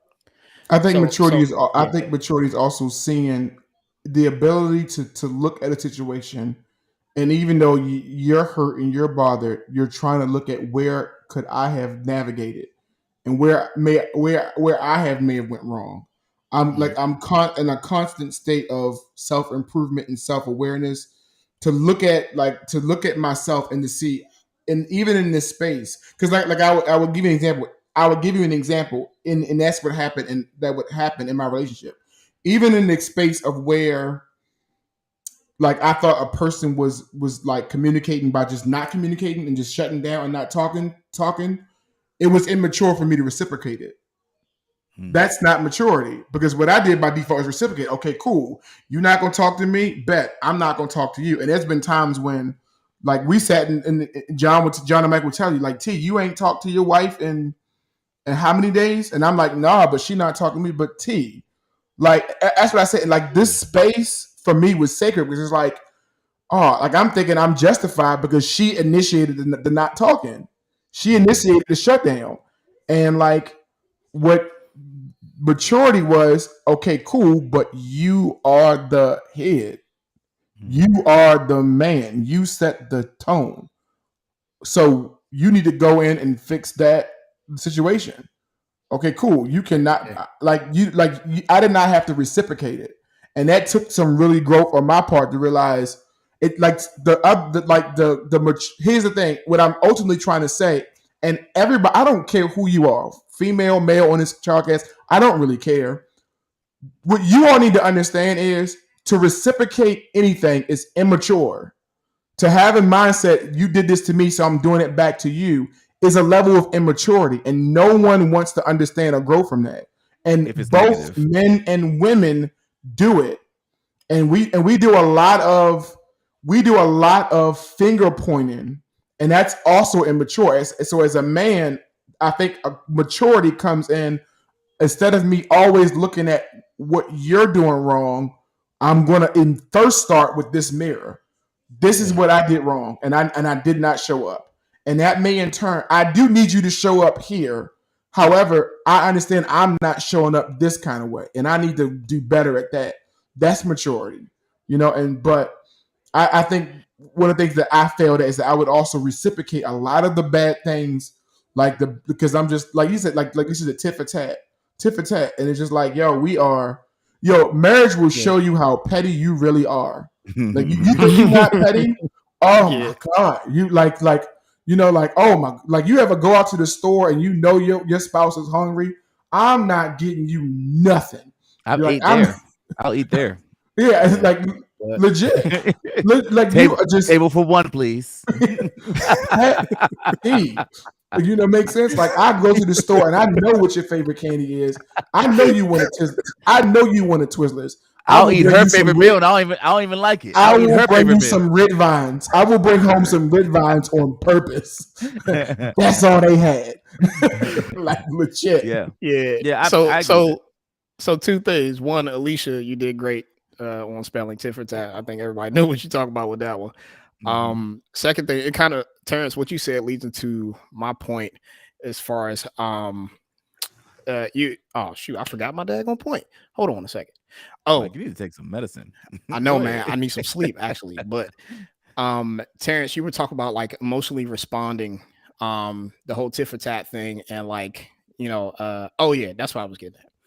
I think maturity looks like or is being able to balance between communicating objectively and emotionally. So like you can sit back and clearly communicate how you feel about something and not feel as though you gotta dumb down your feelings or dumb down like how you feel about a certain situation. Like, you know what? You said X, Y, and Z to me, and I didn't like that, even though you might have like yelled at me or disrespected me or something like that. I'm clearly communicating, hey, you disrespected me and that wasn't cool. And I'm not going to stand for that. But I don't have to sit here and yell at the top of my voice or like, run around stomping and talk about, hey, I can't believe you said this to me. Like, no, you clearly disrespected me and I don't appreciate that. And I don't think that should happen again. I wouldn't do you like that. I don't think that's right. You know what I'm saying? Like being able to have a balance between communicating objectively and emotionally. Yeah, I think it's maturity. That's good, man. Jam, did you have some? Sorry, go ahead. Yeah. In regards to maturity for men, one, I would reference scripture. So like for me, a lot of the markers that I use are for what's described as somebody is an elder or a pastor or like bishop. That's what it says in certain translations. So like 1 Timothy 3 mentions that, and I'll just read it real quick. Sorry, it's in the King James. So like a bishop or an elder or whatever, they must be blameless. They must be husband of one wife, vigilant, sober, of good behavior, given to hospitality, apt to teach, not given to wine, no striker or somebody who just fights people, not greedy, a filthy lucre, but patient, not a brawler, not covetous, one that rules his own house well, having his children under subjection, and so on and so forth. So like, I think that in general for me is like a marker of like, this is what I should strive for as a man, to be mature. And like a lot of it touches on a lot of the things that you all communicated and express, having self-control, having self-awareness, being balanced in your communication and how you treat other people. Like for the biggest thing for me in a mature man is him understanding his role as a man in the world and in his community and in society, and understanding that I'm here for a purpose, and I'm here. My understanding is men are here to serve, serve, protect, love. Like that's kind of our design, even initially with Adam. Like Adam was there to represent the Most High in the earth, but he was also there to tend to the garden. He was serving, he was doing the work. And I think all men, when they get into a place of maturity, they understand that like, I'm here to serve. I'm here to serve in whatever capacity I believe God wants me to serve. So whether that's I'm serving my wife, or if you're not married, I'm serving my community in some way. Like that level of awareness and understanding of who we're supposed to be, I think ties deeply to maturity, because immature men, in my opinion, only think about themselves. They're very selfish. They don't think about how can I actually benefit other people. But as a mature man, you should know that like, no, there are people who need me. And again, I'm here for a purpose. At least, that's the markers that I have for maturity. Yeah. I just want to highlight. Yeah. I want to highlight one thing, and then we're going to close this thing out. But I wanted to highlight that there is that tit for tat nature that we all just agreed that happens in dating, relationships, and marriage, whatever. it kind of speaks to my earlier point that we kind of spoke to earlier of the whole thing of wives being mothers, husbands, mothers. And why I say that is because we'll illuminate that, oh, I'm not your mother. And that's an immature nature or feature that we have. But in the same breath, we also have a tit for tat nature within ourselves that shows that we have a problem area, whether it be male or female, where we're like, yo, we're both immature. We both need that kind of growth thing. And so it's kind of what I was saying earlier too, like this idea that we're going to give ourselves over to, when you first get married or when you first link up with somebody and say, I'm gonna marry that person, you're not coming as whole people. Like there's an evolution that happens in your marriage. Like, and that's what I really want to feel like we are leaning into is like, yo, this idea that I am not a whole person when I came here, and I have to learn these things on the fly. So even if I do happen to leave my clothes all over the house, which I do that, okay, I do that. I'm guilty. And I was like, I felt attacked by Jamiel, but I do that. But in other ways, right? Like there are other things that I do that show higher level of maturity. And then maybe you don't leave your clothes around the house, but maybe in other ways you show higher levels of immaturity by doing X, Y, and Z. So it's not this. I think there's always this sense of, I know when we have these kind of male to female conversations, there's this sense of puffedness. Like, oh, no, I don't do that, therefore I'm better. And I don't do that, therefore she's better. And I'm like, no, you're both trash. You both suck at a bunch of different things. And the reality is we both got to figure out how to lean into that in a way that's meaningful or helpful for our marriages or our friendships, our relationships, whatever the case may be, and what that looks like. And I think a lot of times we absolve ourselves by saying, nah, I am more mature. And then we get a battery in our back by our friends that kind of sign off on our maturity and say, no, girl, yeah, he is trash for that. Instead of somebody that's like, nah, maybe she needs to be pulled up or he needs to be pulled up and say like, nah, bro, you're trash, or nah, sis, you're trash. And happening on both spectrums, I think I can see that being more reasonable. I think this is a lot of sense of when you get married, and you guys all know this to be true. Like, you know it to be true. When you first get married, like day one of marriage, you show up there like, oh, you married now. And you're supposed to have this kind of look of, yes, we are married and we are perfect and we have a marriage togetherness that like none other. And it's this false sense of, I'm gonna live up to this outwardly look that is not even real. Like I've had conversations with people that are 70 years old that fight the same fights that I have in my 30s. Like it's not real, but it's just but because we don't lift the veil of their marriages to say, hey, they're different. It doesn't matter the age bracket you're in, or that you've been married for 30 years versus 5 years. There can still be different iterations of the same thing, the same fundamental issues that we're talking about right now. They could be talking about, we could be talking about 30 years from now, because we haven't. The growth factor is, are we leaning into the maturity aspect? Like, am I going to grow from this, or am I going to gain a better, deeper understanding of this, or am I going to be like, nah, I'm perfect in that area, I don't need to work on that? And I think that's the duality of this conversation. Any last thoughts? Can I make? Yeah. Oh yeah. Sorry. I'm going to try to say these before I forget them. One, I wanted to say, Terrence, thank you for being transparent and sharing some of your experiences and things like that. I really appreciate that. I wanted to say that like 20 minutes ago. Appreciate it. Yeah. And the other thing, tying it, I guess, to the do men want to be husbands? I think it, like the examples that you were just giving, John, of knowing people who could be like 70, 80 years old, and they're seeming to have the same conversations that, you know, you could be having earlier in your relationship as a 30-year-old. I think that ties to the idea of understanding what marriage is, the purpose of marriage, and even how to play whatever these roles are. And since we're talking about husbands, how to be a good husband, because I think a lot of times people, again, don't have a full understanding of what marriage is supposed to be, or even how you're supposed to be a good husband. And that's why you get in these cycles sometimes, because you don't even know where we're going. Like the goal may be like, how can we tolerate each other as long as possible? You know, and sometimes that's what people's goals are, or what is celebrated. Oh, they've been married for 60 plus years, but secretly they hate each other. Like, but they're committing to, like you said, this idea of like, this is what is expected. Oh, a marriage is just supposed to be a long time, even though I think at this point, even if we look in the scriptures, it's more than that. It's more than just tolerating one another. Like you're supposed to be growing and flourishing with one another. And the other point that I wanted to make, you were given these examples, talking to friends or people outside of your marriage who can kind of gas you up or stuff like that. I think that's something that as we grow in marriages, because I agree with you, John, like you have to lean into that evolving and into that maturity together as a couple.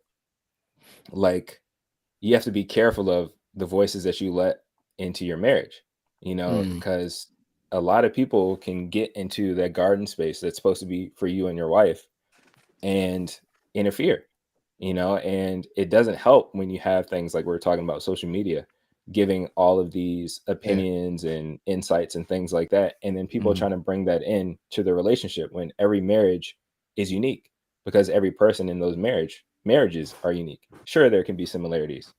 Somebody could have financial issues over here, or somebody has communication issues over here, or whatever. But we always have to keep in mind, like, that's my wife or that's my husband. Like, I have to deal with them and relate to them how they are. And I think as husbands, even this idea of do men want to be husbands, I think it's important that men have the understanding that, like, you're committing to a woman, you're committing to loving her and serving her and even helping her through her own stuff, as you would hope she would help you through your stuff. But I don't know in the climate that we're in, if people really understand that, are fully getting that picture of what does it mean to be a husband, somebody that tends to a garden or serves. That was it. I love it. Mike or T, you put a button in it.